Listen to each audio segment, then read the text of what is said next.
evening, ladies and gentlemen, and welcome to this very special event. I'm Matthew Dancona. I'm the editor-in-chief of Drugstore Culture, which just launched this week as a website, www.drugstoreculture.com. Do visit it. Plug over. Now to the really important events. We are very lucky to have at this How To event, very special event, two true intellectual giants. Neither of whom, to use a cliche, I'm afraid, much overused by moderators, need any introduction, but I will briefly. Richard Dawkins is simply one of the world's most famous scientists, author of The God Delusion, father of the word meme, and a former professor of public understanding of science at Oxford, and so much more.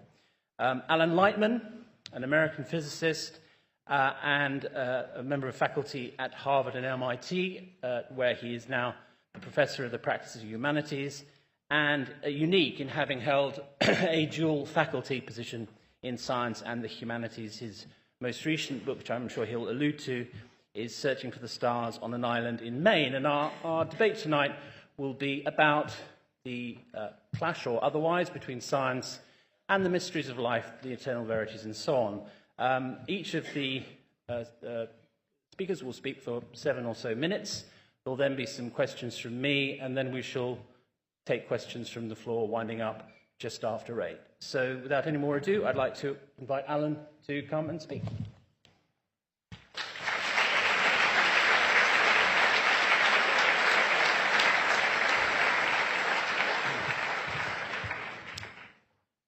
Well, I want to say first that I'm honored to be here, and I thank John Gordon for inviting me. I thank Matthew Dancona for moderating. I thank Professor Dawkins for joining me here tonight. For many years, my wife and I have spent our summers on an island in Maine. It's a small island, only about 12 hectares in size, and there are no boats or bridges or ferries to the island, so consequently each of the 6 families who live on the island have to have their own boat. So my story concerns a particular night, very late after midnight, when I was coming back to the island in my boat. It was a moonless night, and the sky glittered with stars. Taking a chance, I turned off the running lights of my boat, and it got even darker. And then I turned off the engine. And I lay down in the boat and looked up at the sky. And after a few minutes, I felt that I had dissolved into that star-littered sky.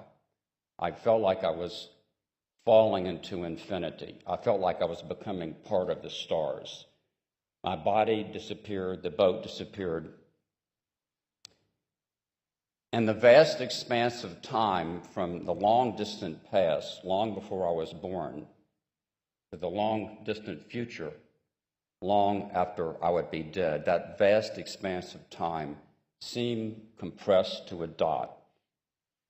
I felt like I was connected not only to the stars, but to all of nature and the entire cosmos. I felt a merging with something much bigger than myself. And after a while, I sat up and started the engine again. Well, I would imagine that many of you have had similar experiences, and I'll call it the transcendent experience. The transcendent experience may or may not involve a feeling of being connected to God. It may or may not involve the belief in God. It's part of the profound current of feeling and response to the world that has streamed through the human condition for thousands of years in literature, in music, in painting, and love. You can see it in the Cro-Magnon paintings in Lascaux and Les Isées. You can hear it in Beethoven's Eroica. The transcendent experience cannot be understood quantitatively or logically. Certainly not in the manner in which a physicist can calculate how many seconds it will take a ball to hit the floor when dropped from a height of 2 meters. When I was lying in that boat in Maine looking up at the sky at night, you could have hooked up every one of my 100 billion neurons to a vast computer and gotten the electrical readout on every single one of them, and you still would not have remotely understood the feeling that I had. Religious experiences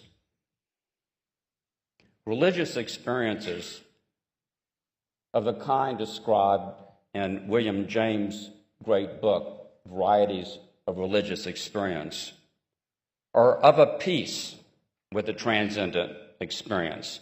And I'm not talking about organized religion or religious institutions.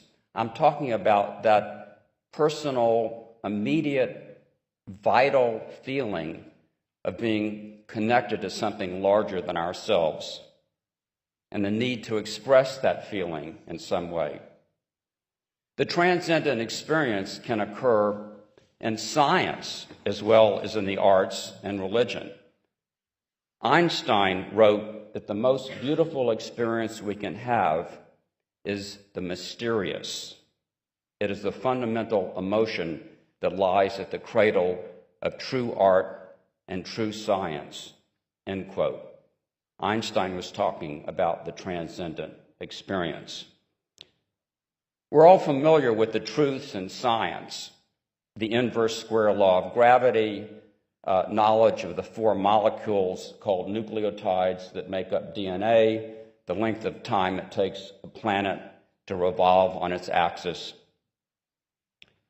I would argue that there is a second body of truth represented by the transcendent experience.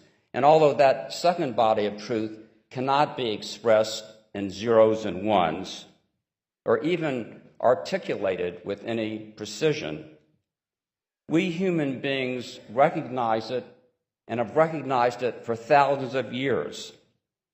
No one can deny the validity of the feeling you have when you lie looking up at the stars at night, or when you're transported by the raptures of Handel's Messiah. The two truths represented by science and the transcendent experience are very different, and the means of obtaining those truths are very different. Working as scientists, we're constantly probing the world to understand what it's made of and what makes it tick. And we test all of our beliefs in science against experiments with the external world. All of the knowledge of science, including Newton's law of gravity, is considered provisional, to be revised when we have new experiments. By contrast, beliefs arising from the transcendent experience come from the inner world of our feelings and emotions, and their truth and validity rest on the experience itself, and their universality comes from the long chain of human history, rather than from controlled experiments or at the position of the needle on a voltmeter. Let me end with a few words about God and the belief in God. Over the course of human history, there have been many different conceptions of God, and we have to talk about what kind of conception we mean by God in order to discuss God.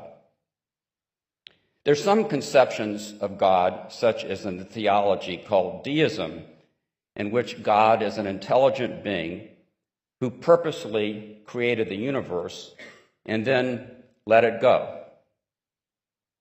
There are other conceptions of God, such as in some of the traditions of Judaism, Christianity, and Islam, in which God intervenes in the physical world. In my view, a God that intervenes in the physical world to perform miracles is incompatible with science. But the most important point for me is that all the conceptions of God that I'm aware of are of a being that exists outside of the physical universe.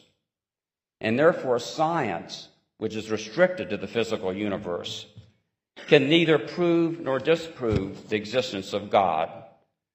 Likewise, religion can neither prove nor disprove the existence of God. Professor Dawkins and I are both scientists, and we both have tremendous respect for the methods and the discipline of science.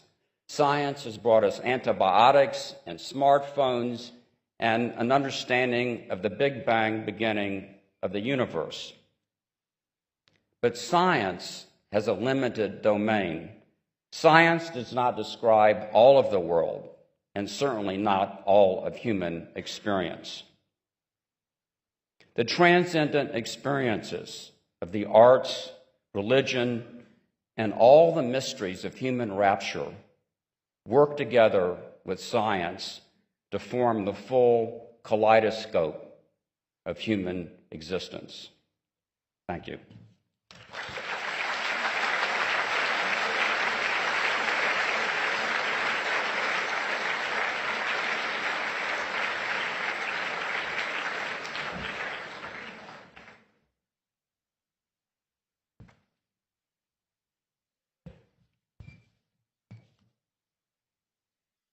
Please forgive me if I croak.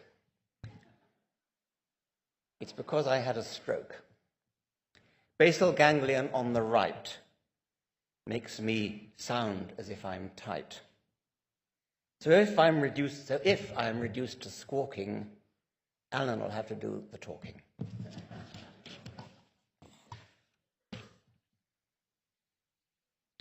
I don't think we're going to have an argument. I have read Dr. Lightman's book twice, actually. Once when it was first sent to me by the publishers, and then again in the last couple of days. And Dr. Lightman, you can't out-transcendent me. Of course, I accept everything you said about the transcendent, all except the bit about God, and I don't think you think that either. Let me read a rather nice passage from Carl Sagan, who, again, was very moved by the transcendent aspect of science. He said, "How is it that hardly any major religion has looked at science and concluded this is better than we thought? The universe is much bigger than our prophet said, grander, more subtle, more elegant. Instead, they say, no, no, no, my God is a little God, and I want him to stay that way. A religion, old or new, that stressed the magnificence of the universe as revealed by modern science might be able to draw forth reserves of reverence and awe hardly tapped by the conventional faiths. Sooner or later, such a religion will emerge." Einstein has been quoted, and quite right too. Einstein, I think regrettably, was rather fond of using the word God. What Einstein actually thought was pretty much the same as Dr. Lightman has been saying. What he actually thought was that, here's another quote from Einstein, "To sense that behind anything that can be experienced there is something that our mind cannot grasp and whose beauty and sublimity reaches us only indirectly and as a feeble reflection, this is religiousness. In this sense, I am religious." Well, in this sense, I too am religious, but I'm not religious in either of the senses that Alan Lightman mentioned, either deism or theism. Let me clarify. Well, Einstein wasn't either. Another quote from Einstein. He said, "It was, of course, a lie what you read about my religious convictions, a lie which is being systematically repeated. I do not believe in a personal God, and I have never denied this, but have expressed it clearly. If something is in me which can be called religious, then it is the unbounded admiration for the structure of the world so far as our science can reveal it." I think both Dr. Lightman and I would agree with that. We do not believe in a personal God. Well, then, here's where we do a little bit part company. To me, that means there's no point in talking about God at all, and it is actually actively misleading to do so. And Einstein, unfortunately, actively misled people in this respect. Einstein said things like, but he does not play dice, but God does not play dice, meaning he was doubtful about Heisenberg's indeterminacy principle. Einstein said, and this is not an exact quote, something like this: what I really want to know is, did God have a choice in designing the universe? Now, what he meant by that was, is there only one way for a universe to be, or are there different possible universes that could be conceived? He chose to phrase that, like the other point about the uncertainty principle, by using the language of God. It came naturally to him to do so. But unfortunately, this misleads people into thinking that Einstein believed in some kind of personal God. Of course, I love the Handel's Messiah, I love the B minor Mass, I love religious poetry. All that I grant freely. But there's a huge difference between the Einsteinian God, which is a kind of metaphor for that which we don't yet understand, that which is mysterious, the transcendent, the feeling we get when we lie in a boat and look up at the stars, and I too have done something very similar to that, and have written about it, actually. There's a huge difference between that and believing in, well, obviously the theistic God, and Dr. Lightman would agree that here, the kind of God who forgives sins, listens to prayers, all that sort of thing. Clearly, none of us here believes in that.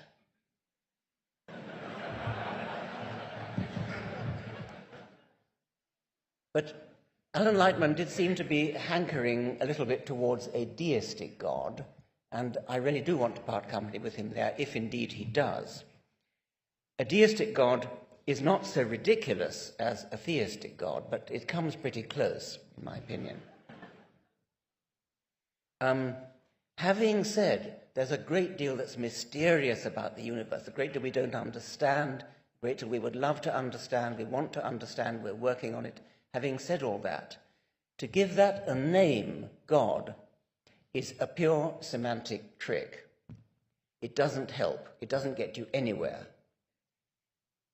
The deistic God, although he doesn't interfere with human affairs, he doesn't listen to your prayers or forgive your sins, the deistic God, nevertheless, is a supernatural intelligence who designed the laws of physics, designed the fundamental constants of physics, and then stood back and let nature take its course. Nevertheless, he has to have been, at the outset of the universe, a supernatural creative intelligence. A supernatural creative intelligence has to be supremely complicated, elaborate, intelligent.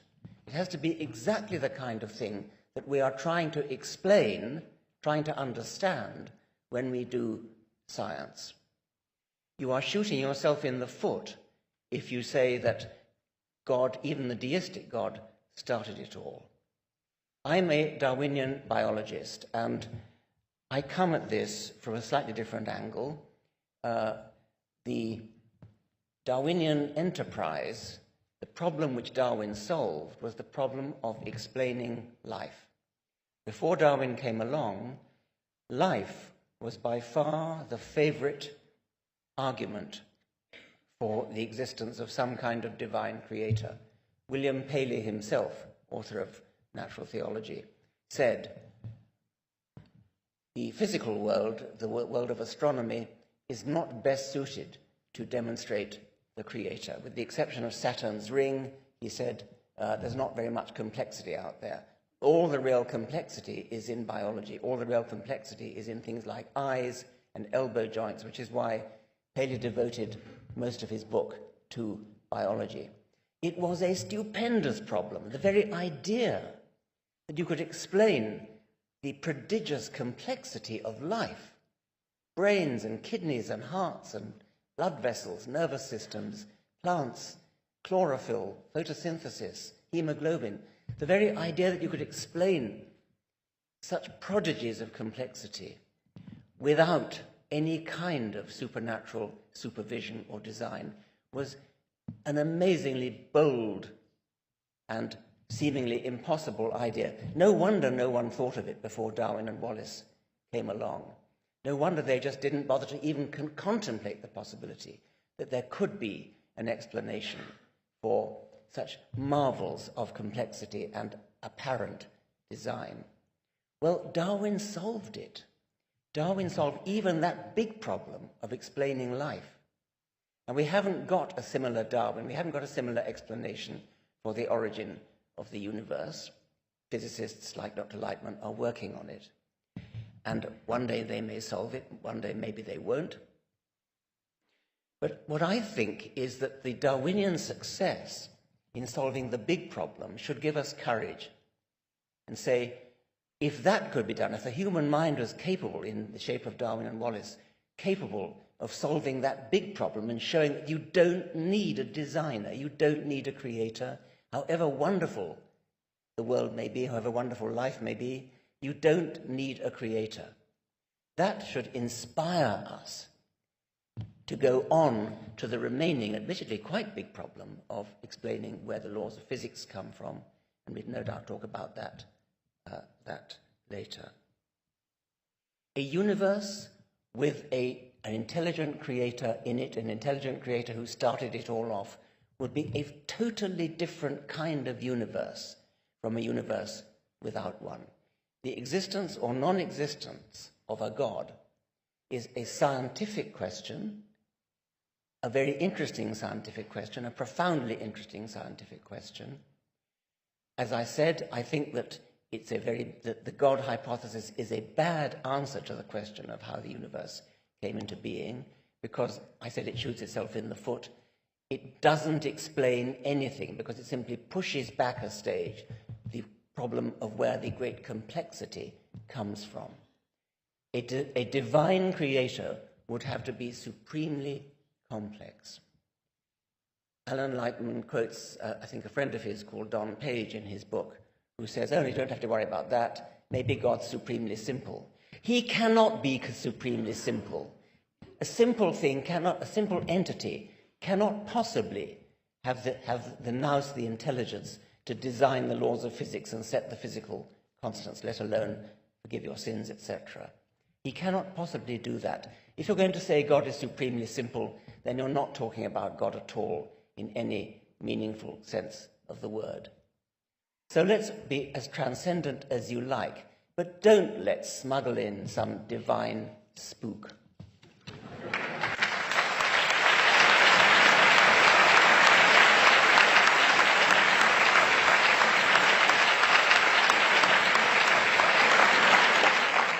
Well, thank you to both gentlemen very much. And in spite of Richard's ironic prefatory remarks, it was a bit more Corman versus Ali than he actually indicated. I think, Alan Lightman, if I'm right, that where you part company is in the idea that you, as I understand it, believe that there are limits to that which science can completely and totally contain and explain. There are certain aspects of human experience, truths about the universe, which are not within science's grip. Whereas Richard says, watch this space. You know, we landed what life meant in Darwin, and I imagine, you know, he might, with more time, have referred to the work of neuroscientists on what religious experience actually is in a neuroscientific sense. In other words, some of the things that we now consider completely beyond the grip of science may quite soon be understood by scientists in the way that life was explained by Darwin. Is that a fair description of the difference between you two? That's one difference between us. But I certainly do agree that science has been able to explain a huge range of phenomena and more phenomena. But I don't think that the question of the existence of God is a scientific question, as Professor Dawkins said. I think if you believe that God lies outside of the physical universe, then any arguments that you make based on the physical universe are inapplicable. So I would say, in terms of the phenomena within the physical universe and the transcendent experience which takes place within the human mind, I do believe that the human mind is all material. I don't think there's any magical substance in the human mind. But I just think that the methods of science are not the right tools for understanding what goes on within the complex behavior that those 100 billion neurons create. The sense of consciousness, of I-ness, of the full range of things that the mind feels, of which the transcendent experience is one. I think that those experiences are not really susceptible to scientific analysis, and that doesn't diminish the power of science at all. It's just you can't reduce Rembrandt's self-portrait when he was 53 years old to ones and zeros. You just can't reduce it. It doesn't make any sense to even attempt that reduction. So that's what I'm talking about. Richard Dawkins. Well, of course. I mean, we don't disagree about that. You cannot reduce the human mind, appreciation of music, love, and things like that, to ones and zeros any more than you can with a computer. There's nothing mysterious about computers. There's nothing that goes on in computers other than ones and noughts shuttling back and forth. But it's not convenient, it's not helpful to talk about ones and noughts when you're trying to understand how a computer plays chess, or does a spreadsheet, or does word processing. The right level of explanation there is software. And you forget about the ones and zeros, you forget entirely about them. You don't care whether you're dealing with a Mac or a PC or a supercomputer or whatever it is. You deal at the appropriate level, which is higher up than the ones and zeros. So it's no surprise to anybody that science cannot actually explain deep emotions from music and poetry and love and things like that in terms of the detailed firing of neurons. But we agree that there's nothing else going on, so there is no dispute. Nothing else is there other than the material, but the material is far too complicated to be explained in terms of the lowest level of analysis, like ones and zeros in computers, or like nerve impulses in the brain. But you don't think it's just an issue of semantics, do you, Alan? I mean, your point is that it's not just that we have a language that we use to describe that which the ones and zeros can't. You are maintaining, as I understand it, that there is an other. There are aspects to the universe which, whatever they are, deistic, theistic, whatever word you want to use, fall outside the purview of science. That's correct, yeah? They fall out the ability of science to analyze them. That's very different, by the way. Yes. The ability of science to analyze. Yes. Right. Yes, I agree. And I think there's a lot more that Richard and I agree on than we disagree on. But I think that these experiences, I'm just using the transcendent experience as a category for all of the experiences that I described, that we all know about in art, music, literature. That there is that in all of those experiences, or many of them, we have a feeling of being connected to something larger than ourselves. And I would argue that feeling... Would you call that spirituality? I would call that spirituality. Do you believe in spirituality? I experience exactly the same thing. I look up at the Milky Way, I experience exactly the same thing. But do you think you're connecting with something other than stuff you can describe in your scientific writings and readings? Well, as I said before, I can't describe it in detail, but there is nothing else other than the material world, and we agree about that.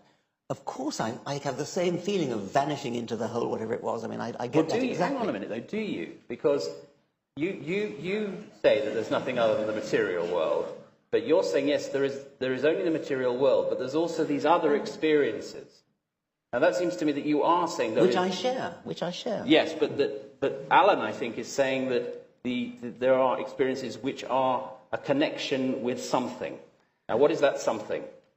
That connection of something is the same thing that Einstein meant when he was asked whether he was an atheist. And he said, I'm not an atheist. The question of God is too vast for our limited minds. We are in the position of children who have gone into a room with a vast library, and we see books written in many different languages, and we don't understand who wrote the books, but we feel that there is an order there. And he actually used the word mysterious again, a mysterious order. That is the something. Whatever it is, very difficult to articulate. And one of the reasons we have a slight disagreement is I feel that there are aspects of human experience that Einstein was referring to that are hard to articulate. And it's not that they are immaterial, but they are in a different category than the experiences that we can articulate. They are not susceptible to the methods of analysis of science. And so that's why I say that they're two truths and not just a single truth. But the two truths are very different, as I said, and the methods of discovering those truths are very, very different. I can't articulate the feeling of... I can be moved to tears by Schubert Quartet. I can't articulate why. I can't articulate why because I'm not very articulate. But why drag God into it? What's the point? Why not just say that we are intensely moved by the Milky Way, by looking down a microscope, by the incomprehensibility of science and by quantum theory and by music and by art. Of course we're intensely moved. I think that's God calling on someone's mobile, by the way. It was bound to happen sooner or later. Of course we're intensely moved by it. But why drag God in? That is, I mean, okay, let's move slightly into the minor issue of the creation of the universe. It's in the footnotes, but you have to deal with it. You maintain in your most recent book that the findings of quantum physics make it harder for, I guess, people like Larry Krauss to argue that the universe came from nothing. Can you elaborate on that a bit? Well, there are two different schools of thought among physicists in the creation of the universe. And one is that the universe literally came from nothing, and quantum physics shows how you can create particles out of nothing as long as the total energy is zero. And then there's another school of thought is that there has always been some space-time continuum, and that new universes are constantly being born out of that space-time continuum. And physicists disagree about which of those two views is correct. I think one of them has to be correct. And we may never know. But do you personally believe in some form of creative force behind the existence of the universe? I personally do not. But I feel this but is going to carry quite a lot of weight. Right. But I think one of the differences between Professor Dawkins and me is on our attitudes to those people who do believe. Yeah. Yeah. I don't think you'd have that in your face if you wrote that, yeah. We don't disagree, but you're just more polite than I am. No, but it's interesting because you're describing something fundamental, because it's not just courtesy that, or lack thereof, that makes you dispute people who claim there is a God. You don't believe there is a God, and you don't believe in the possibility of a God, as I understand it. Fair? Well, yes, pretty fair. I mean, nobody in science can actually disprove a negative. Disprove it, but I would be hugely surprised, and I think there's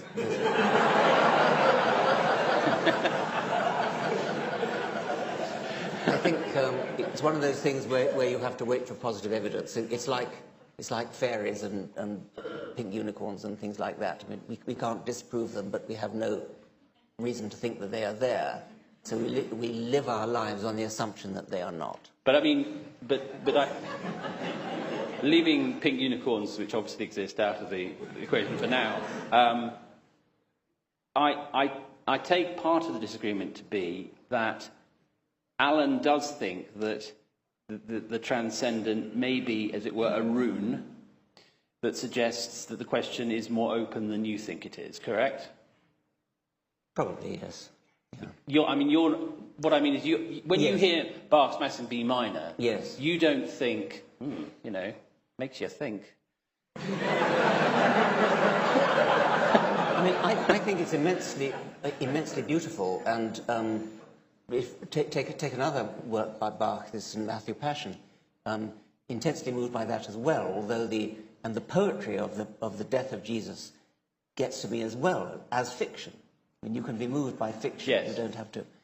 So yes, I get all that.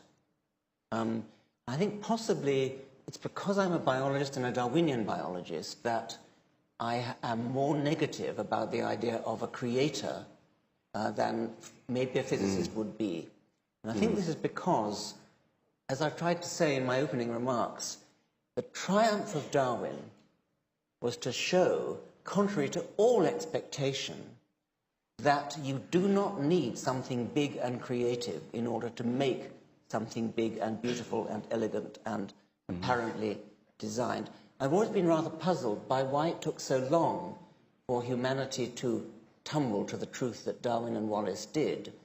Not until the middle of the 19th century, 2 centuries after Newton did such clever things, millennia after Archimedes and the Greeks the Alexandrian Greeks who measured the size of the earth and did amazingly clever things, you would think that Darwinian evolution by natural selection, by contrast, should be on a level with an average crossword clue. I mean, not something that should take humanity centuries after century to finally tumble to the truth. And I think the reason is that it seems so utterly obvious that there had to be a God. There just must be a God to produce a bird's wing, an eagle's eye, the prodigious, mind-boggling complexity of a living body.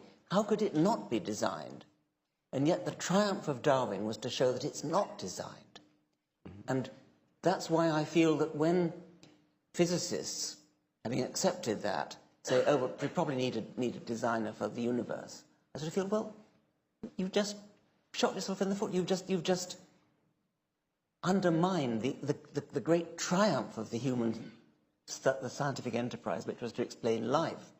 And now you're just smuggling God back in again because you haven't yet got the answer. That's why I think I'm more hostile to the idea of a designer and feel that it's very, very unlikely. So Darwin, first review, about bloody time. And secondly, is there a possibility of an equivalent of Darwin coming along in the world of physics? Well, let me make a comment about what Professor Dawkins just said about Darwin's work. And I agree completely with everything that you've said. And in your book titled The God Delusion, I agree with all of your arguments showing that showing that many of the arguments for the existence of God, such as life, intelligent design, ethics, and morality, can be explained by science. And I thought that you did a great service by delineating those arguments. But then why didn't you title your book The Delusion of the Intelligent Design Argument, rather than the delusion, the God delusion? Because you didn't really show that God was a delusion. You just showed that the arguments, the traditional arguments supporting the existence of God, could be explained by science, which I totally agree with. But then what is left if you do believe in God? I don't believe you do, but if you do believe in God, why? Yes. Well, I think that... Yes. I think that the people who do believe in God, that some of their experiences are described in, I mentioned William James' book, The Varieties of Religious Experience, and I think that they express a feeling of being connected to something larger than themselves. My main point here, and I think... But a feeling isn't a fact, is it? Oh, absolutely not. No, absolutely not. But I think that believers, and you call them people of faith, I think that they should be treated with respect. I think that their belief should be honored, even if we disagree with them, and I think you and I may disagree with many of the arguments, that it's not, that their beliefs are not necessarily based upon science or upon physical arguments. They're based upon something else, and I think that they deserve our respect. There are many intelligent, rational, smart people who believe in the existence of God. Isaac Newton believed in the existence of God. Oh, of course. I mean, if you're going back before Darwin, everybody did. Well, you couldn't not. Well, Nelson Mandela and Okay. and Mahatma Gandhi. I accept lots of people believe in God. I'm rather fond of quoting Johann Hari. Some of you may have heard me quote him before. He said, "I respect you too much to respect your ridiculous beliefs." Yes. Well, let's see. But it's a. I mean, we've got to the rub, haven't we? That Alan wants respect accorded to those who feel as he does and beyond. You socially want to withhold that respect when the consequences of that belief are absurd or harmful. Yes, we haven't really got on to that, but no. if they're harmful, I think we both I think we would agree. All right, leave out harmful then. What about just absurd? Well, I mean, I'm an academic and I've spent my life teaching, and when we have respectful arguments in the sense that we're having the one tonight, and we have a robust argument, and we argue against people. It doesn't mean that we have to be impolite. It certainly doesn't mean we have to be rude, heaven forbid. And I hope I'm never actually rude in the sense of what so much that goes on the internet now, being outright rude to people. I don't want to do that. But I do feel this is a very important issue. The issue of whether there is a creative intelligence behind the universe is perhaps the most important question we have to answer. It's a very important question. I feel strongly about it. I want to have a robust argument about it, and not just say, oh, well, I respect your positions, I'm going to retreat and say no more. Great. A good point on which to throw the debate open to the floor. There are roving mics. I'm going to take questions in groups of 3, and I want questions, please, not comments. And if comments start, I shall be militaristic in cutting them off. Yes, just there. Can we have the lights up a bit? Lights up a bit so we can see. Thank you. Right, well, first, can you hear me? Okay, first off, thank you for the very interesting discussion.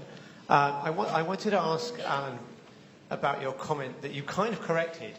You said the Big Bang beginning of the universe, and then later on you said scientists are working on the idea that the Big Bang wasn't the beginning. I've interviewed many of those scientists, Stephen Hawking, Roger Penrose, Alan Guth. I have a YouTube channel, sorry, self-promotion. But they all seem to say, actually, we can't associate the Big Bang with the beginning anymore. That view is out of date. Most scientists say we need a quantum theory of gravity, and they seem to predict the universe didn't begin at the Big Bang.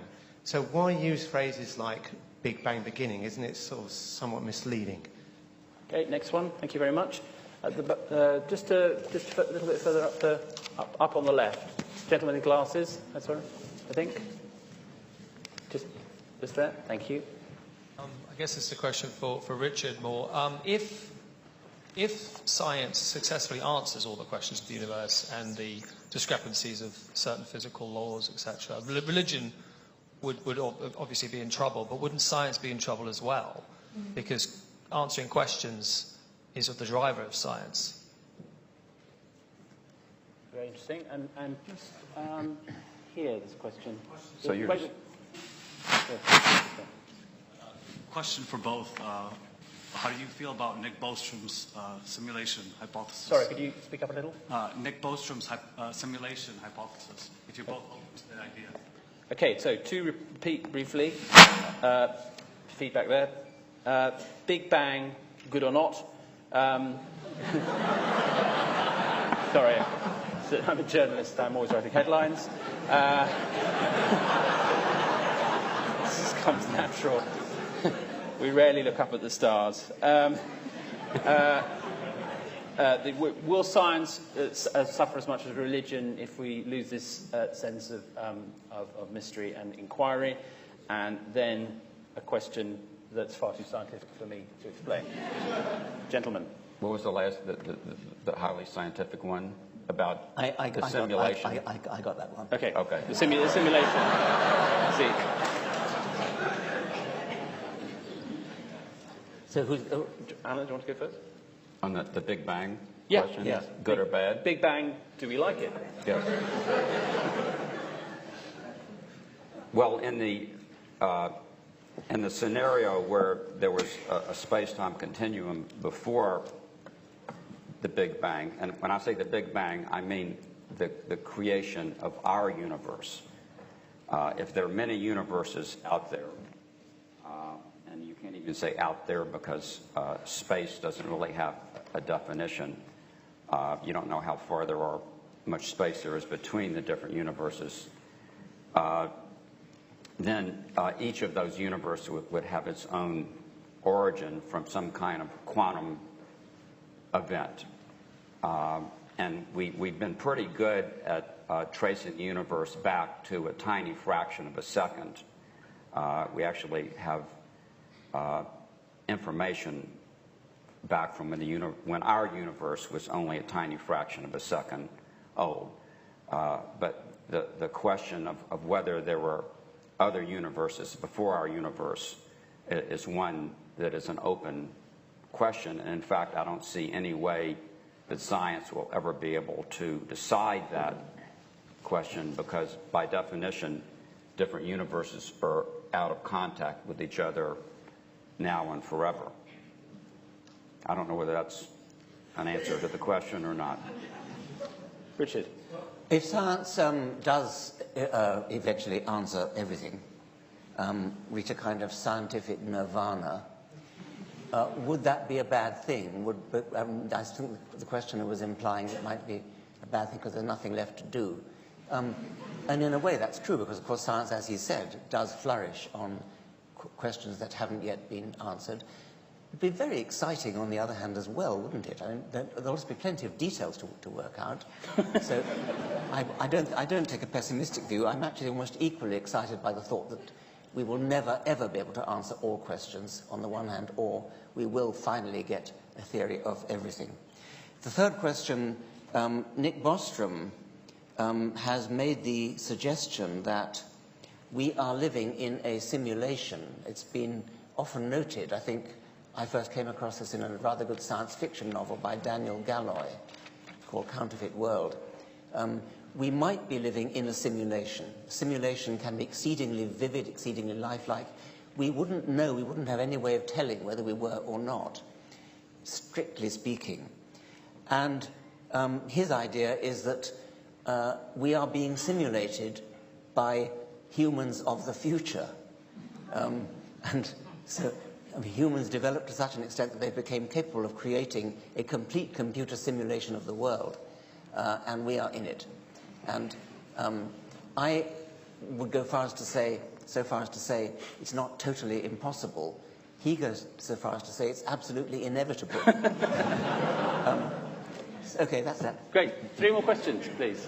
Yes, lady at the front here.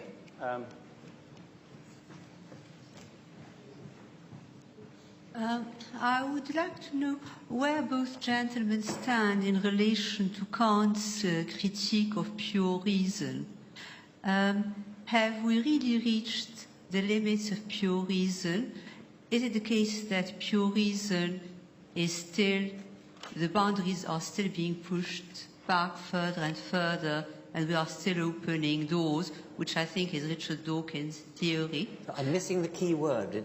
Kant's critique of Kant's critique of pure reason. Oh, I have a faintest idea about that. Okay. Well, his view that we have the limits, it's like a bit like the simulation, there are limits to where pure reason can reach, and in which case is religion the only medium which would get us behind this fabric of reality where we can only reason in terms of space and time. Okay. Just trying to think. Yes, so just there, just by. Yes, yes. I can answer that one. Sure.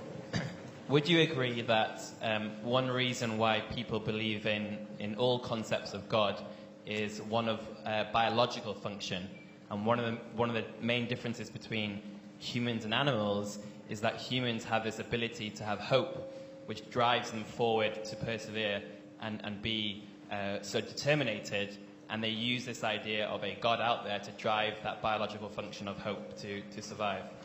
Okay, good. Thank you very much. One more. Just there, just behind you. Yep. I noticed in 2015, Richard, you gave a Newsnight talk where you said that the burqa was Sorry, who are you? Who are Sorry. you talking to? You, Richard. Sorry. Yes. Sorry. I can talk to both of you if you want, but I'm directing it at Richard. In your Newsnight interview, you said that the burqa was offensive to you, but that you didn't think that your opinion mattered in terms of whether it was banned or not. And now that Denmark has banned it, it seems sort of relevant again to ask, why is it that your opinion on why religion matters or not stops at the burqa? Why do you not believe in a burqa ban based on the fact that you believe that religion and God is a false notion? Okay, so to recap, Kant, do we like him?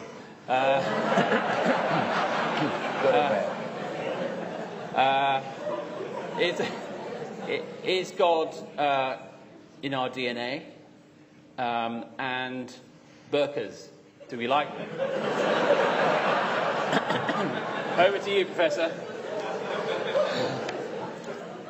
I'm not going to deal with Kant. Well, obviously. Yes, I mean, could belief in God, I think the phrase used was drive forward, have a biological function of driving forward. There are all sorts of possibilities for a biological function of belief in something supernatural, and I've suggested several myself. I don't want to rehearse them again now, but all I would say is that if it's true that belief in God does have some kind of biological function, maybe our DNA pre-programs us to believe in God or something, some predisposition to believe in God, that of course has absolutely no bearing whatsoever on whether it's true that God exists. It could be, you could demonstrate beyond all doubt that it would be a very, very good thing if everybody believed in God.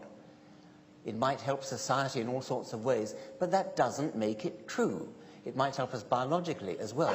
That doesn't make it true. What I care about is whether it's true.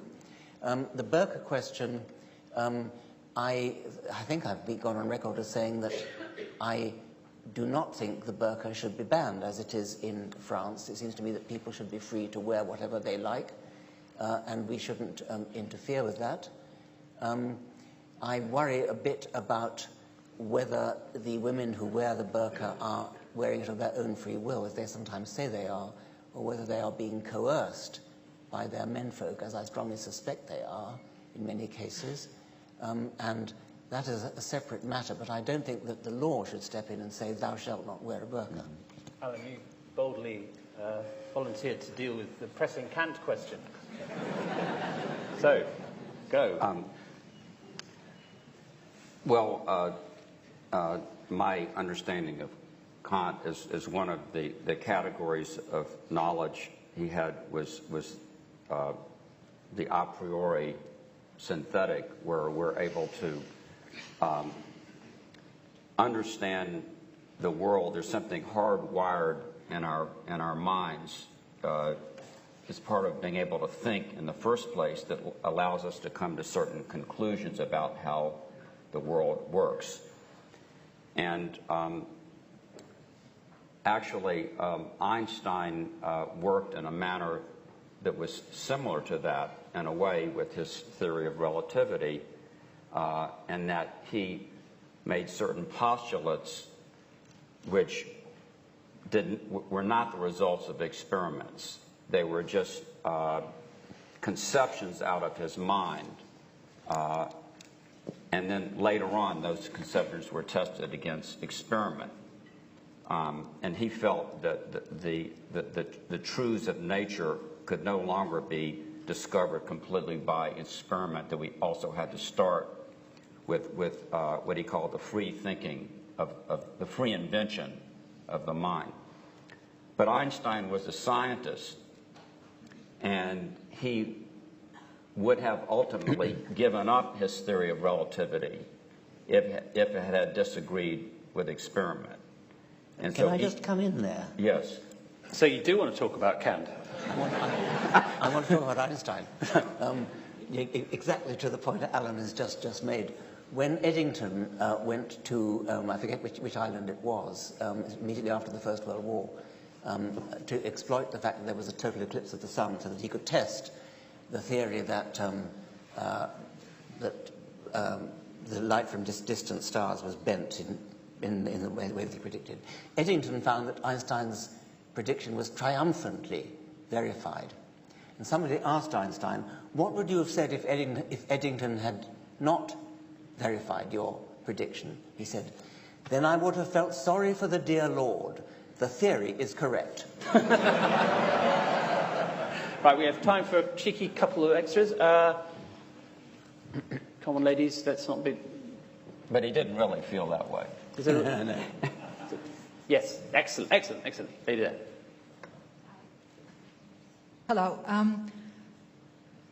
A question to Dr. Lightman. You posit that there is something external to the physical reality that we seem to comprehend or connect to through our transcendent feelings.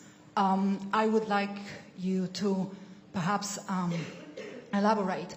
How do you propose the interface between our physical reality and that external reality occurs, whether we exist cross-dimensionally or whether there is some kind of... the question is about basically the interface, because if that reality is external, how is it that we have a way of experiencing it?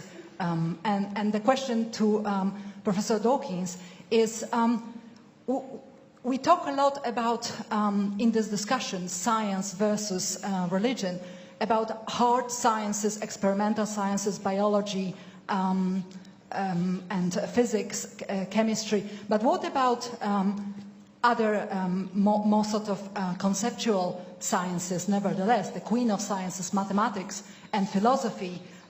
If it could be proven mathematically that the universe existence is impossible without the concept of some kind of supernatural God, would that be enough to convince you, perhaps? Thank you. And just there's a lady there, I think. Hi.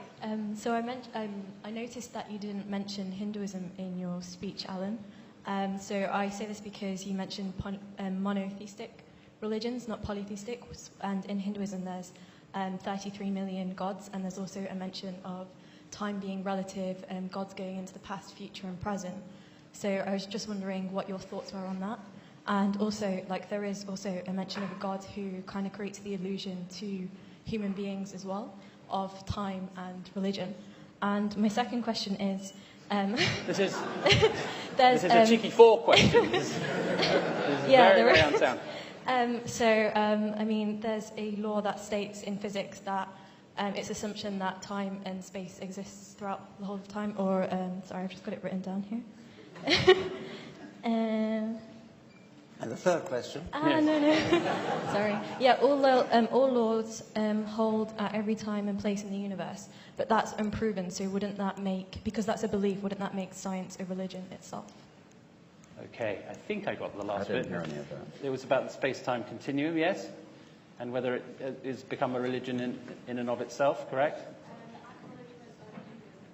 And I got that. No, I'm down with that. Okay, so first question: is there the point about things that are external to physical reality? What is the interface between them? And then the possibility that more conceptual sciences might lead to conclusions that are consistent with the supernatural. Hinduism, polytheism. Do we like it? And then something about the space-time continuum and religion. We have a couple of minutes, so it's going to be real fast and furious. Who wants to go first? Well, what about the previous question? Which was? Well, there was one to Alan and one to me before the stadium, wasn't there? No, there was one about but the first one was about the interface between... Yeah, that's right. Yeah, that's it. Then there's start with that? mathematics after We that. can start with that. Yeah, okay. Interface first. So, I have no idea whether there is some kind of reality that is beyond physical reality. I have no idea. And furthermore, I don't think that science can ascertain that fact by definition. If something is outside of the physical world, then only if it enters the physical world can we interact with it. So, and then there was a question about Hinduism, which I think you do talk about in the book. Perhaps you wanted to say something about that. You talk mainly about monotheism, but the question was related to polytheism and how that relates to your theories and your ideas. Does it? I mean, is the argument different in the case of polytheism? No, I don't think it's any different as long as those gods are not intervening in the physical world. Yeah. If they do intervene, they are incompatible with science. Yes. Richard, the question about conceptual... Firstly, if there's reality beyond physical reality, then we simply need to broaden our conception of what physical reality means. Do the job properly.